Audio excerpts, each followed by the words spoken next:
আপোনালোক সকলোলৈ শ্ৰীৰাম প্ৰাণ প্ৰতিষ্ঠাৰ আন্তৰিক শুভেচ্ছা যাচিলোঁ। যিহেতু আজি আমাৰ কাৰণে বহুত ডাঙৰ এটা দিন, মই নিজকে ভাগ্যৱান বুলি ভাবোঁ। যিহেতু আজিৰ দিনটো উপভোগ কৰিবলৈ পাইছোঁ।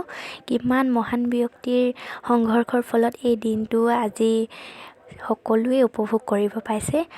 আইতাতো ৰাতিপুৱাৰ পৰাই কামত ব্যস্ত। এইফালে শৰাই এখন আগবঢ়াইছিলে, মন্দিৰৰ পৰা প্ৰসাদখিনি ওলাই আনিলে সকলোকে দিবৰ কাৰণে। আইতা বাহিৰৰ ফালে আৰু মন্দিৰত বন্তি প্ৰজ্বলন কৰিছে, মায়ো ভিতৰত চাৰিওফালে বন্তি প্ৰজ্বলন কৰিছে। আমাৰ মন্দিৰ সৈতে চাৰিওফালে বহুত ধুনীয়া এটা পৰিৱেশ। আজি ব্লগটো ইমানতে শেষ কৰিছোঁ। জয় শ্ৰীৰাম, জয় বজৰংবলী, হৰ হৰ মহাদেৱ। আপোনালোকে ভালে থাকক, কুশলে থাকক।